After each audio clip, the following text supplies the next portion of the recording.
Bom dia, meus queridos amigos. Tudo bem com vocês? Estamos quase no final do nosso curso aí, Panorama do Antigo Testamento 2. Eu já queria aqui agradecer a Deus pela vida de vocês. Quero aqui parabenizar a nossa turma que está caminhando, graças a Deus.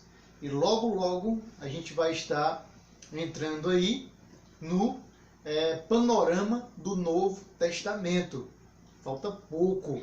A gente tem aí mais ou menos aqui umas 3 aulas para a gente concluir o nosso curso. E hoje a gente vai falar um pouco sobre o cativeiro e o regresso. O cativeiro aí babilônico que durou 70 anos, certo? Só que esse povo ele voltou. Claro, muita gente ficou ali no local onde eles passaram a morar, na sua nova morada, no seu novo ambiente, no seu novo país. Muita gente decidiu ficar ali. Eles aprenderam uma nova língua, eles desenvolveram ali uma maneira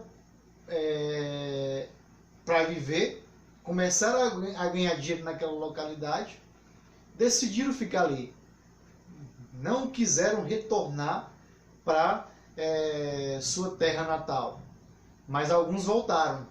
E a gente vai aprender um pouco sobre essa questão do regresso, essa questão da volta. Se você estudar um pouco mais, de uma forma aprofundada, essa questão do regresso, você vai perceber que foram 3 caravanas. Uma caravana vai, depois passa alguns anos, uma outra caravana vai com Esdras, e depois, na última caravana, a gente tem aí Neemias. Então esse regresso, ele teve 3 caravanas, que a gente vai aprender aqui, ok? Então nós vamos aprender um pouco sobre essa questão da volta, a volta do povo de Deus para Israel, ok? Beleza? Para todo o território de Israel, incluindo o território do norte e o território do sul, ok? Então aqui nós vamos falar sobre o pós-exílio. O cativeiro aconteceu em 586 a.C. e o início do retorno dos exilados, ou seja, o início do regresso, foi em 538. Claro, isso foi o início, certo? Mas isso esse cativeiro, ele só foi concluído em anos posteriores, ok? Então não é para você decorar a data, é para você ter uma ideia de quando aconteceu. Em alguns slides aqui eu vou passar algumas datas.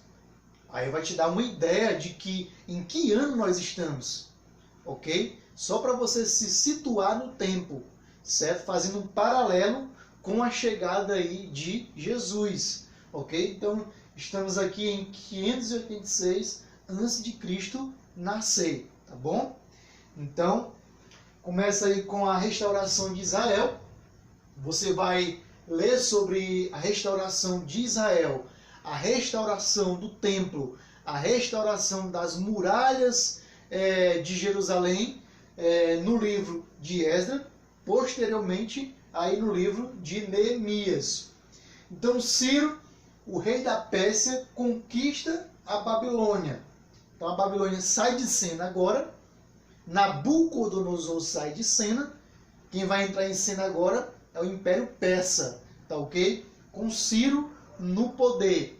Se você ler o livro de Daniel, Daniel vai ter um sonho. E nesse sonho, ele vai sonhar com alguns animais. Esses animais representam os impérios que iriam dominar aí sobre o povo de Deus, tá ok? Entre eles aqui a Babilônia, posteriormente aqui o Império Persa. E o Ciro, ele faz um decreto. Diferentemente dos outros reis que conquistaram Judá e Israel, Ciro é diferente.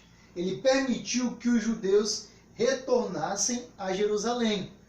Ele é diferente, por exemplo, do rei da Assíria, e do rei da Babilônia, que leva os seus cativos para o seu reino, para a Babilônia, para a Assíria.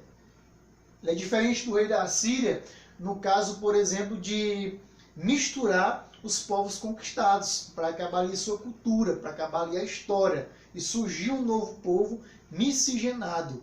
Então Ciro, ele permite que o povo volte para sua terra natal, claro, governando essa terra natal como uma província do Império Persa, ok? Então ele baixa esse decreto. E nós temos aqui a primeira caravana. Essa primeira caravana, antes de Esdras e antes de Neemias, certo? Nós temos 50 mil exilados fazendo aí a viagem de volta para Jerusalém, em 538 a.C. Então são 50 mil judeus voltando para Jerusalém. Então eles levaram para Jerusalém os utensílios que Nabucodonosor havia retirado do templo. Perceba aí como o rei Ciro foi amigável ao povo de Jerusalém. Claro, Deus no comando, Deus no controle da situação, trabalhando no coração desse rei. Temos aqui o destaque de Zorobabel, que ele foi neto do rei Joaquim, e Jesua, ou Josué, que serviu como sacerdote. Então Zorobabel e Jesua, eles lideram essa caravana de regresso, essa primeira caravana, ok? Então, eles edificaram, quando chegaram lá, eles edificaram um altar e ofereceram um holocausto de acordo com a lei de Moisés, certo? Então, eles chegam, oferecem um holocausto, edificam um altar e então, seguindo a lei de Moisés, eles começam a louvar a Deus em Jerusalém. E no 14º dia do 7º mês, eles realizaram a festa do tabernáculo. Lembra da festa do tabernáculo? Lá em Panorama do Antigo Testamento 1. Então a festa do tabernáculo é quando eles comemoravam os anos que eles passaram ali pelo deserto, armando suas tendas, ok? E ali Deus no controle daquela situação no deserto, ok? Então eles comemoram os anos que eles passaram no deserto com Deus no controle, com Deus cuidando dele. Então, eles tiveram um plano. Vamos fazer um plano aqui. Nós estamos aqui em Jerusalém. Nós voltamos. Mas nós precisamos restaurar essa cidade. Nós precisamos restaurar o templo. Mas nós precisamos fazer algo para que isso aconteça. Então, o plano deles era arrecadar recursos financeiros e produtos agrícolas para negociar com os fenícios o material de reconstrução do templo. Então, o primeiro plano deles foi esse: arrecadar recursos financeiros, alguns produtos agrícolas e negociar com os fenícios, para que assim eles tivessem utensílios para reconstruir o templo do Senhor, ok? Então, houve cânticos e louvor que acompanhava a cerimônia de lançamento dos alicerces, certo? Não sei se você estava aí no lançamento dos alicerces da nossa igreja. É algo alegre, é algo quando a gente ia visitar, a gente orava, a gente cantava, a gente se alegrava. Então, nos primeiros dias no templo da nossa igreja foi muito interessante e emocionante. Imagine para esse povo que voltaram. Imagine para os mais antigos, para os mais velhos, para os idosos, como foi emocionante. Então, os mais idosos recordavam a glória e a beleza do templo de Salomão e choravam amargamente, lembrando daquela glória, daquele templo de Salomão. Então, aquele templo de Salomão se foi. Vocês aprenderam isso aí no cativeiro, durante o período dos reis. E agora um segundo templo estava sendo aqui erguido. O templo de Salomão caiu, agora um segundo templo, na era de Esdras, certo? Estava sendo aqui erguido, ok? E teve um problema. Aparece aqui a cena dos samaritanos. Lembra de Samaria? Lembra que os samaritanos eles surgiram na época do rei Onri, o pai de Acabe? Então, primeiramente, ali a capital do Império do Norte era Siquém. Então, o Onri, o pai de Acabe, ele sobe no trono e ele constrói a cidade de Samaria, colocando Samaria como a capital do Império do Norte. Então daí surgem os samaritanos, ok? Um povo que, por natureza, eles praticavam a idolatria, adoravam outros deuses, porque foi ensinado assim, ok? Então os samaritanos, eles começam a mostrar interesse em ajudar. Cara, nós estamos aqui, nós queremos ajudar vocês a construir esse templo, a ajudar na reconstrução. Então o pedido ele foi negado, claro. Os judeus já inicia aqui, já tinham um preconceito contra os samaritanos, porque o Reino do Norte ninguém adorava a Deus, todo mundo ali estava envolvido com idolatria, então eles não aceitam esse pedido. O que é que acontece? Eles colocam obstáculos aos trabalhos do templo até o ano de 520.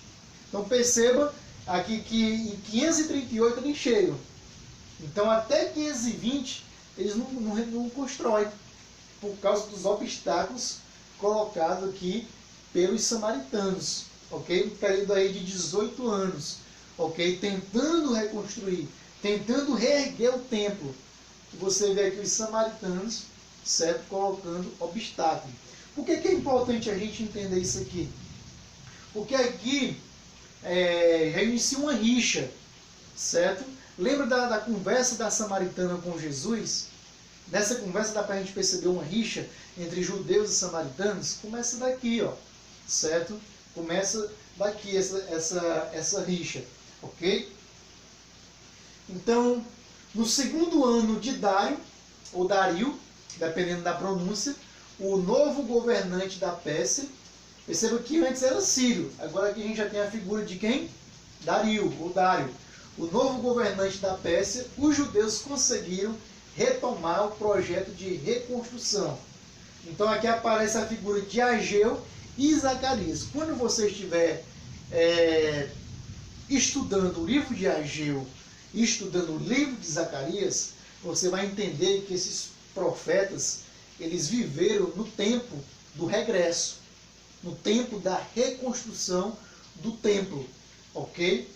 Então, esses profetas eles tinham o objetivo de animar o povo, para que o povo não desistisse de reconstruir aquele templo, apesar dos obstáculos, apesar dos inimigos.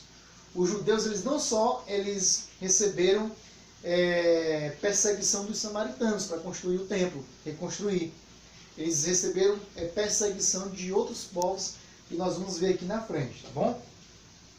Então, a construção é finalizada de 520 a 515, no período aí de 5 anos.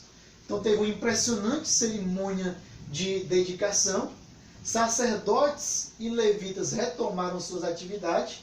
Então a esperança dos exilados se concretiza. Então a esperança de o povo adorar novamente a Deus naquele local que eles consideravam santo estava aqui se concretizando, tá ok? Lembra da adoração no templo de Salomão? Essa adoração está retornando aqui, tá ok? No templo, no novo templo erguido, ok? Perceba aí 3 construções do templo que Davi projetou. Davi projeta o templo, ele é construído por seu filho Salomão. Os babilônios chegam e destroem o templo. Ele é construído aqui pelo povo do regresso, ok? E então, no Novo Testamento aparece a figura do rei Herodes, ok? E o rei Herodes ele vai ampliar esse templo. Nós temos aqui uma terceira construção. E no ano 70 depois de Cristo, esse templo é destruído. Então perceba que 3 vezes esse templo passou por uma reforma, tá bom? Quando você estiver estudando o Novo Testamento, você vai ver um pouco da reforma que o rei Herodes fez no templo, tá ok? Nesse templo aqui, reconstruído aqui no templo do regresso, tá certo? Continuando, então, nós temos aqui também a história de Esté. Esté é uma figura do regresso, do cativeiro, na verdade. tá ok? Ela vai aparecer durante o cativeiro do povo de Deus. Então, essa história, ela retrata a experiência dos judeus que permaneceram na terra do exílio, em vez de retornar para Jerusalém. Lembra do que eu falei no início dessa aula? Que alguns foram e outros decidiram ficar. Então, os judeus aqui, do tempo de Esther, foram os judeus que decidiram ficar. Eles não queriam retornar. Lembra do episódio de Atos, capítulo 2, que havia judeus ali de muitas partes do mundo? Eram judeus do exílio que decidiram ficar em suas localidades, certo? Em seu novo ambiente, em seu novo país, ok? Então, teve uma ligação, a vida dela teve uma ligação com o governo de Xerxes, ou Assuero, o rei da Pérsia no momento, ok? Perceba aí, nós iniciamos aqui com Círio, depois Dário, e agora nós temos Xerxes, ok? Ou Assuero, quando você lê o livro de Esther, ok? Então aqui vai retratar o ano de 485 a 465 a.C., ok? Perceba que nós iniciamos aqui no ano 538, certo? Então aqui tem essa história. Então a figura dela, ela começa aí a ganhar destaque quando o rei Xerxes rejeita a sua rainha Vasti.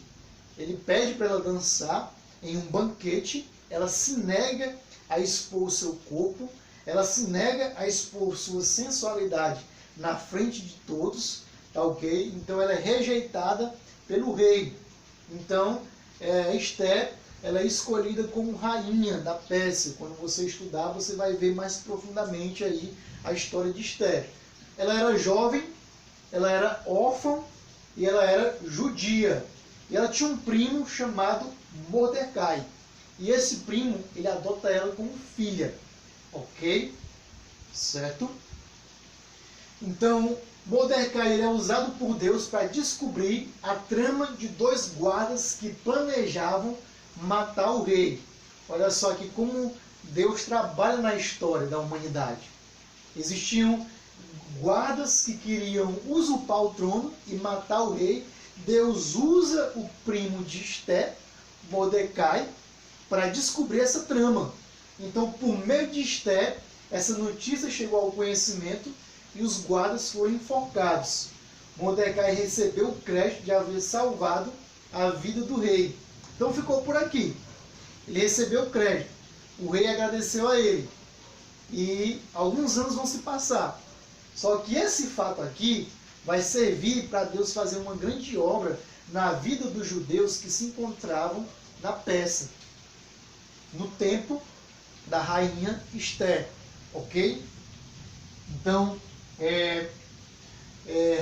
nós vemos aqui que entra a figura de Ramã, certo? Ramã, ele é uma ameaça ao povo judeu, ele é oficial da corte, ele foi promovido pelo rei e ofereceu honras por parte de todo. Aliás, ele recebeu honra, certo?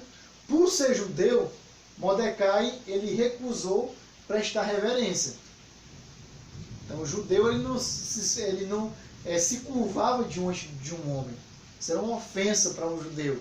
Então, Ramã, ele fica muito ofendido por Mordecai não se curvar diante dele. Então, por vingança, ele planeja executar todos os judeus com o consentimento do rei. Então, os judeus estavam ameaçados a morrerem. Os judeus estavam ameaçados ali a ser exterminados naquela terra. Ok? Então, Deus começa a agir. Certo? Então, Mordecai alerta Esther a incentivar o povo a realizar um jejum, certo? Solicita a Esther que intercedesse diante do rei pelo povo judeu. Então ele conclui aqui que Esther subiu ao poder para livrar o povo judeu daquela ocasião, de todos serem ali mortos. Perceba como Satanás perseguiu esse povo ao longo da história. Perseguiu esse povo no Egito, perseguiu esse povo no deserto, perseguiu esse povo quando eles chegam a Canaã, e agora o povo no regresso, aqui sendo ameaçado de uma extinção, ok? Então aqui Deus levanta Esté, porque ele já sabia que lá na frente o inimigo, Satanás, iria se levantar para exterminar esse povo. Você vê aí Satanás trabalhando ao longo da história para exterminar o povo judeu. Então Esté tem uma ideia, ela convida tanto Assuero, o rei Xerxes, o rei da Pérsia no momento, e Ramã, seu oficial, para jantarem por 2 dias consecutivos, 2 noites, certo? Ele apresentou o seu pedido no segundo banquete. No segundo banquete, ela apresenta um pedido ao rei. Então o rei não consegue dormir na noite posterior ao primeiro banquete. Tem o primeiro banquete, eles comem, eles bebem, eles conversam, eles fazem planos, certo? Acabou o banquete e o rei foi dormir. Só que o rei não consegue dormir. Aí o rei tem uma ideia. Cara, eu estou sem sono. Então, para passar o tempo, vamos fazer uma coisa. O que ele faz? Ele pede para que haja uma leitura das crônicas reais para passar o tempo. E aí nessa leitura tem a história de Mordecai, que ele ajudou a salvar a vida do rei. E aí ele se deu conta que Mordecai não havia recebido a honra que ele merecia por ter salvado a sua vida. E então ele exige que o próprio Ramã descreva um procedimento oficial para que honras fossem prestadas a quem o rei quisesse. Então Ramã, ele não tinha se dado conta ainda que essas honras eram para Mordecai. Ele começa a achar que essa honra é para ele. Ele começa a pensar que ele que seria honrado. Então ele começa a supor que ele receberia uma homenagem, certo? Então ele ficou chocado ao receber a ordem de transmitir ele próprio as honras a Mordecai. Então o próprio Ramã, ele havia criado uma forca, elaborado uma forca para matar os judeus e para matar também Mordecai, certo? Então, no segundo banquete, Esté conta ao rei sobre a trama de Ramã. Então, vem o segundo banquete, certo? Acaba o segundo banquete, e Esté conta então o que estava acontecendo ali por trás. Qual era o plano de Ramã? Então ela faz o seu pedido. Ela intercede pelo povo judeu. E ela conta qual era o verdadeiro projeto de Ramã. Ok? E então ele foi executado na forca que mandou preparar para Mordecai. Na própria forca que ele havia preparado para exterminar os judeus, para exterminar Mordecai, ele é enforcado nessa forca. Então os judeus recebem autorização para lutar contra os inimigos, para lutar contra os apoiadores de Ramã. Então muitos gentios ali da Pérsia acabam morrendo nessa batalha.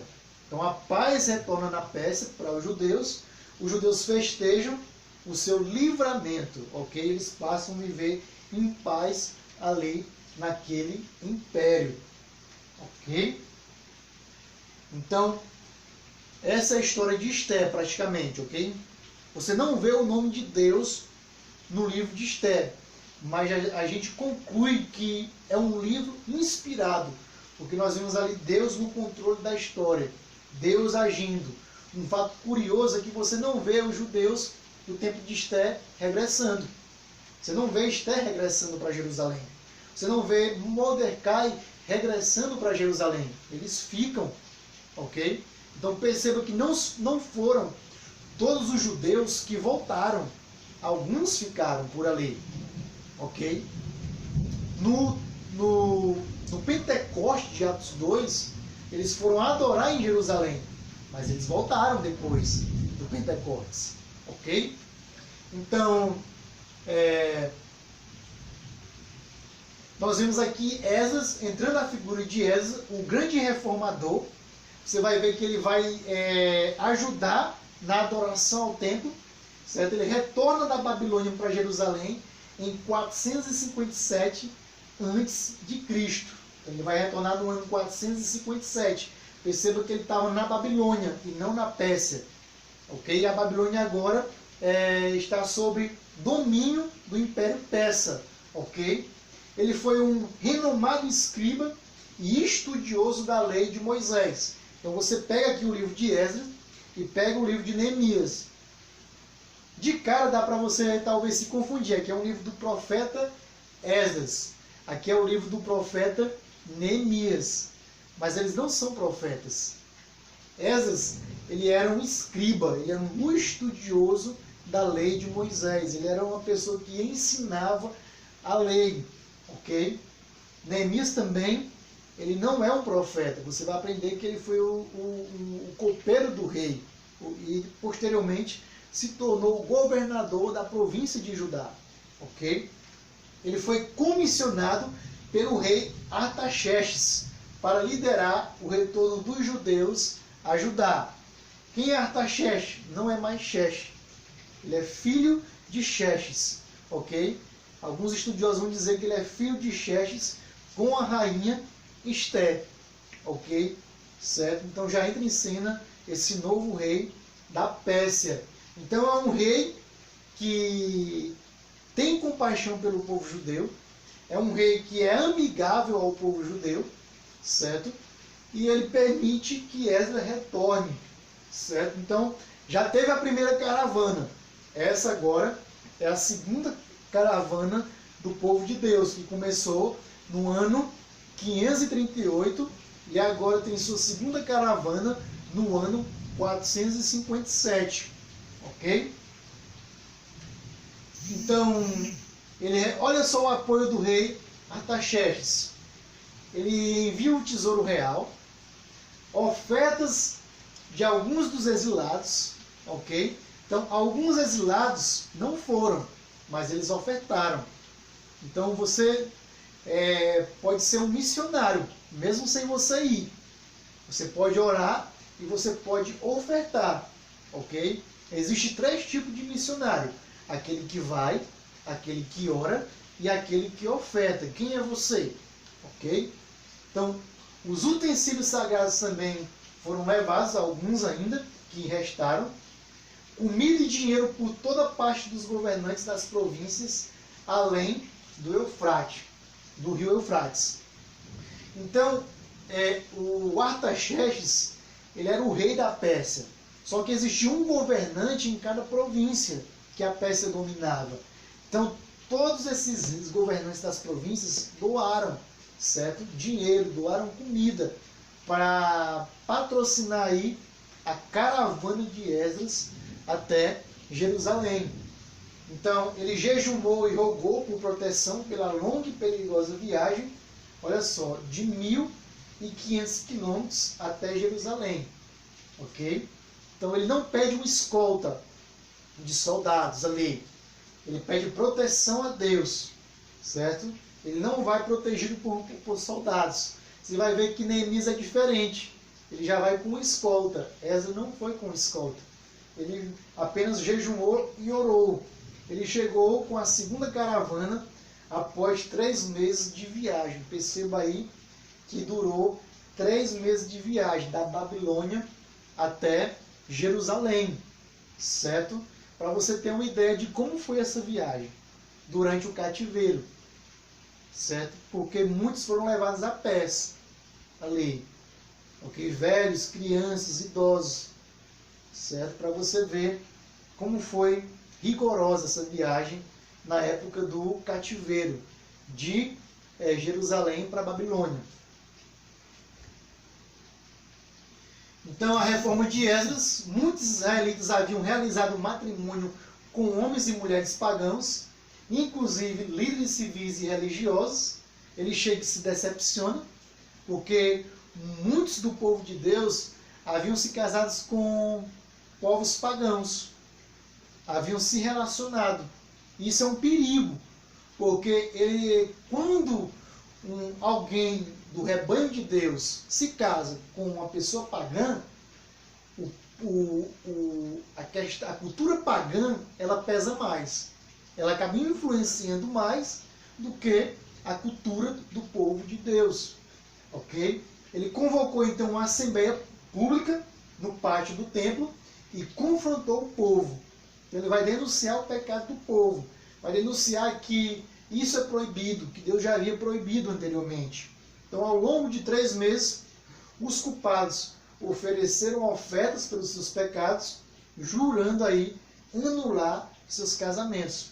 Percebam que famílias haviam sido formadas antes de Esdras chegar. E aqui eles levaram em consideração a palavra de Deus de uma certa forma, que eles romperam com os seus casamentos pagãos, que Deus não havia abençoado. Ok?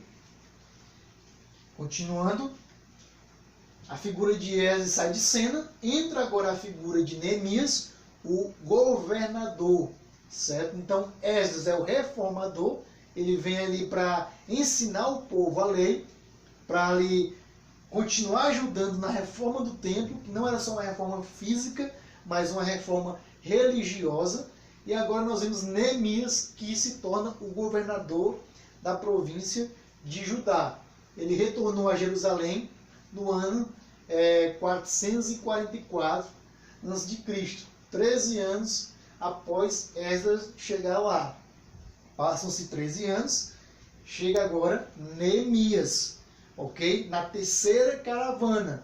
Foi a primeira, certo? E agora a segunda, e agora a terceira com Neemias. Ele desistiu da sua posição de copeiro do rei persa, do Artaxerxes. Então ele trabalhava como copeiro. Você sabe qual é a função de um copeiro? Ok? Porque muitas vezes a gente lê na Bíblia ali, a gente não tem ideia do que é um copeiro. Ok? Então qual é a função de um copeiro? O copeiro, ele servia o vinho e outras bebidas ao rei.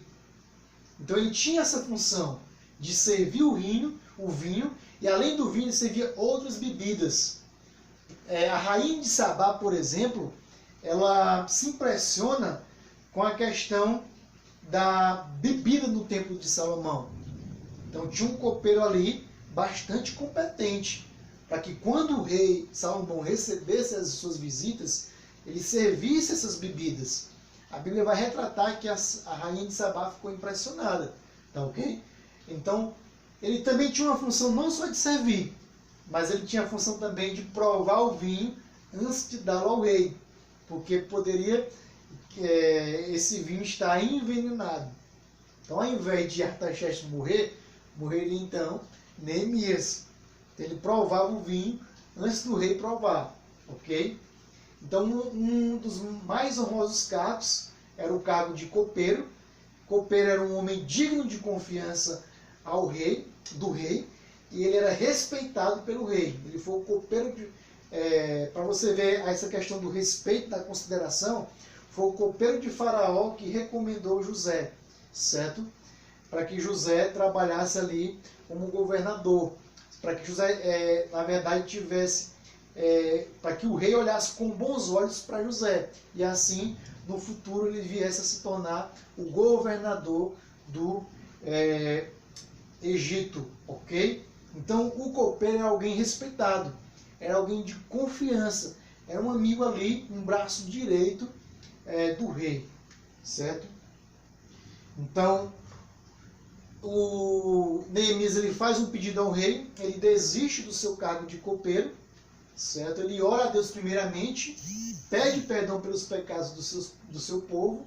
Então, ele diz, eu gostaria de não trabalhar mais com você como copeiro, quero voltar para a minha terra, certo? Então, o rei, então, ele comissionou Neemias para retornar a Jerusalém e atuar lá como governador da província de Judá. Então, nós temos aqui a terceira caravana, certo? Como eu falei, diferentemente de Esdras, ele foi escoltado por uma tropa militar. Então, ao chegar, ele percorre toda a cidade de Jerusalém. Ele tinha um objetivo, ele foi com um objetivo em mente. Ele percorre para verificar como a cidade está. Perceba que a cidade está destruída. a cidade está começando a se reerguer. Ele vai percorrer para verificar como que estão os muros de Jerusalém. Então ele vai fazer um levantamento das condições em que a cidade se encontrava. Se você ler Lamentações de Jeremias, Jeremias vai te dar uma ideia de como estava Jerusalém após ali o cativeiro da Babilônia. A cidade estava destruída. As raposas faziam seu ninho no meio da cidade, ok? Ele reuniu e organizou o povo para reconstruir os muros da cidade. Ele, novamente aqui o povo enfrenta oposição dos árabes, dos amonitas e dos edomitas. Essa posição ela era constante. Então a construção começa apesar dessa oposição. O povo ora e se une mais ainda para proteger a cidade contra esses ataques. Trabalhavam desde o nascer do sol até o escurecer para completar os muros. Então, Esdras, ele vai trabalhar com o quê? Na reforma religiosa, ensinando o povo a voltar os olhos para Deus, ensinando a lei de Moisés ao povo. Neemias vai trabalhar com o quê? Ele vai trabalhar com os muros de Jerusalém, ok? Neemias cancelou o pagamento de impostos por parte do povo, introduzindo uma nova política econômica. Então o povo não precisava mais pagar impostos, certo? E o próprio Neemias, ele se recusou a receber ofertas, certo? Ele introduz aqui uma nova economia de vida ao povo de Judá, ok? Tudo isso para facilitar a questão do povo ajudar na reconstrução dos muros. Em 52 dias o muro ficou pronto e os inimigos se consideraram derrotados. Então as nações vizinhas ficaram impressionadas com a beleza dos muros de Jerusalém. Então o prestígio de Israel aqui, por causa da questão dos muros, foi restabelecido. Ok? Então ele tem uma ideia também de colocar um grupo de soldados aí para morar em cima dos muros. Ok? Perceba que isso era comum em uma cidade cercada por muros, onde moravam-se pessoas no muro. Ok? Raabe, ela morava no muro da cidade de Jericó. Certo? Então aqui Neemias coloca alguns soldados para morar aí nesses muros. Ok? Então no 7º mês o povo se reuniu em Jerusalém para as festividades religiosas. Foi feita a leitura da lei. Houve a festa das trombetas. Houve a festa do dia da expiação, do tabernáculo novamente, sobre a liderança e orientação desse escriba chamado Esdras. Então, duas leis receberam destaque. Qual foram elas? O povo estava proibido de se casar com os pagãos e o povo tinha que guardar o sábado, o dia do Senhor. Ok? Então o povo tinha que descansar nesse dia, deixar suas atividades. E então em 432 a.C., ele viaja novamente para a Pérsia, Neemias, e quando volta descobre novas irregularidades. Ok? Estrangeiro morando na cidade, trazendo sua cultura para a cidade, e a negligência no serviço no templo. Veja como é difícil orientar o povo. Veja como é difícil pastorear o coração desse povo. Num piscar de olhos, o povo esquece das orientações de Deus. Ele confronta o povo, expulsa Tobias e os amonitas, fecha os portões da cidade no sábado e proíbe a entrada de comerciantes. Perceba que o sábado era para o Senhor, era separado para o Senhor. E aqui eu pergunto para você, o que você está fazendo no teu domingo?